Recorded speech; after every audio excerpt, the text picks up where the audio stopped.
നിരന്തരം സനാതനധർമ്മത്തെ അവഹേളിച്ച് സംസാരിച്ച രാഹുൽ ഗാന്ധിയെ ഹിന്ദു മതത്തിൽ നിന്നും പുറത്താക്കിയതായി ജ്യോതിർമഠ ശങ്കരാചാര്യ സ്വാമിയായ അമിമുക്തേശ്വരാനന്ദ സ്വാമി വ്യക്തമാക്കിയിരിക്കുകയാണ്. ഇനി മുതൽ പുരോഹിതന്മാർ രാഹുലിനായി പൂജകൾ നടത്തില്ല എന്ന് മാത്രമല്ല, ക്ഷേത്രങ്ങളിൽ നിന്ന് വിലക്കുമെന്നുമുള്ള സൂചനകളാണ് പുറത്തു വന്നിരിക്കുന്നത്. മനുസ്മൃതിയെക്കുറിച്ചുള്ള വിവാദ പരാമർശത്തിന്റെ പേരിലാണ് ഇപ്പോൾ ഹിന്ദു മതത്തിൽ നിന്നും രാഹുൽ ഗാന്ധിയെ പുറത്താക്കിയിരിക്കുന്നതും. രാഹുലിന്റെ പരാമർശം ഇങ്ങനെയായിരുന്നു: മനുസ്മൃതി ബലാത്സംഗികളെ സംരക്ഷിക്കുന്നു എന്നതായിരുന്നു പറഞ്ഞതും.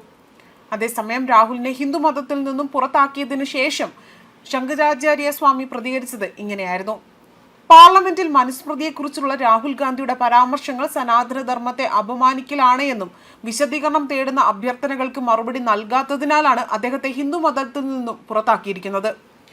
തുടർന്ന് രാഹുലിന്റെ പരാമർശത്തിന്മേൽ വിശദീകരണം ആവശ്യപ്പെട്ടിരുന്നു. എന്നാൽ അദ്ദേഹം പ്രതികരിക്കാൻ പോലും തയ്യാറായില്ല. തങ്ങളുടെ കത്തുകളും അവഗണിച്ചു. രാഹുൽ ഗാന്ധി ഹിന്ദു മതത്തിനെതിരെ പ്രവർത്തിക്കുകയാണ് എന്നും പ്രസംഗത്തിനിടെ അദ്ദേഹം ആദ്യം ഭരണകക്ഷി അംഗങ്ങളെ ലക്ഷ്യം വെച്ചായിരുന്നു സംസാരിച്ചത്. പിന്നീട് മനുസ്മൃതിക്കെതിരെ പരാമർശം നടത്തി. ഇത് ഞങ്ങളുടെ ധർമ്മ ഗ്രന്ഥമാണ്.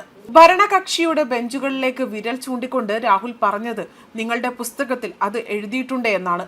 അതായത് അദ്ദേഹം സ്വയം ഒരു ഹിന്ദുവായി കണക്കാക്കുന്നില്ല എന്നതാണ് അതിനർത്ഥം.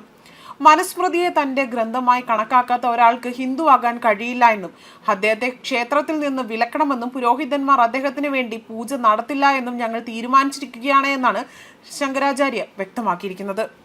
അതേസമയം രാഹുൽ ഗാന്ധിക്ക് ഇത് സംബന്ധിച്ച് പല തവണ മുന്നറിയിപ്പ് നൽകിയിട്ടും മറ്റു കാര്യങ്ങളൊന്നും തന്നെ ഉണ്ടാകാതെ ഇരുന്നതിനാൽ തന്നെയാണ് തുടർന്ന് ഇത്തരത്തിലൊരു തീരുമാനമെടുത്തിരിക്കുന്നതും.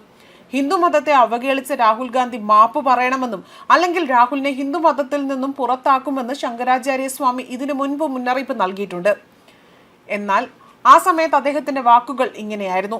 മഹാകുംഭമേളയിൽ സംഘടിപ്പിച്ച ധർമ്മ സദസ്സിന് നേതൃത്വം നൽകുന്ന വേളയിലായിരുന്നു അദ്ദേഹം ഇക്കാര്യങ്ങൾ വ്യക്തമാക്കുന്നതും. ഒരു മാസത്തിനുള്ളിൽ രാഹുൽ ഗാന്ധി മാപ്പ് പറയണം, അല്ലെങ്കിൽ അദ്ദേഹത്തെ ഹിന്ദു മതത്തിൽ നിന്നും പുറത്താക്കണമെന്ന വ്യവസ്ഥയാണ് ഇവിടെ മുന്നോട്ട് വച്ചിരിക്കുന്നത്.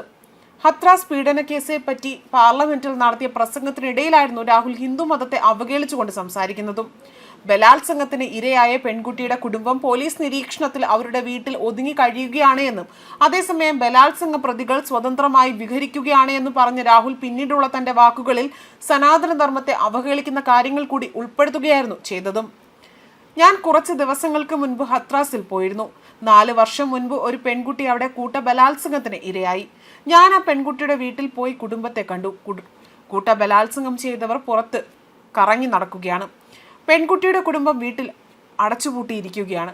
പെൺകുട്ടിയുടെ കുടുംബത്തിന് പുറത്തിറങ്ങാൻ കഴിയില്ല എന്നും കുറ്റവാളികൾ എല്ലാ ദിവസവും അവരെ ഭീഷണിപ്പെടുത്തുകയാണ് ചെയ്യുന്നതെന്നും പുറത്ത് കറങ്ങി നടക്കുകയും ചെയ്യുന്നു. ബലാത്സംഗം ചെയ്യുന്നവർ പുറത്തു നിൽക്കുകയാണ് എന്നും ബലാത്സംഗത്തിന് ഇരയായ ആളുകളാകട്ടെ കുടുംബത്തെ ജയിലിൽ അടയ്ക്കണമെന്നും ഭരണഘടനയിൽ എവിടെയാണ് എഴുതിയിരിക്കുന്നത്? ഇത് നിങ്ങളുടെ പുസ്തകത്തിൽ എഴുതിയിട്ടുണ്ട്, മനുസ്മൃതിയിൽ എഴുതിയിട്ടുണ്ട്, പക്ഷേ ഭരണഘടനയിൽ എഴുതിയിട്ടില്ല എന്നതായിരുന്നു രാഹുൽ ഗാന്ധി പറഞ്ഞത്. ഇസ്ലാമിക മതമൗലികവാദികളെ പ്രീതിപ്പെടുത്താൻ വേണ്ടിയാണ് രാഹുൽ തന്റെ പ്രസംഗത്തിൽ മതത്തെ തിരികെ കയറ്റിയതെന്നും വ്യക്തമായ കാര്യമായിരുന്നു. ബലാത്സംഗം ചെയ്യുന്നവർ പുറത്തു നിൽക്കണമെന്നും ബലാത്സംഗത്തിന് ഇരയായവരുടെ കുടുംബത്തെ ജയിലിൽ അടയ്ക്കണമെന്നും മനുസ്മൃതിയിൽ എഴുതിയിട്ടുണ്ട് എന്നതായിരുന്നു രാഹുൽ ഗാന്ധി പറഞ്ഞതും. ന്യൂസ് ഡെസ്ക് കർമ്മ ന്യൂസ്.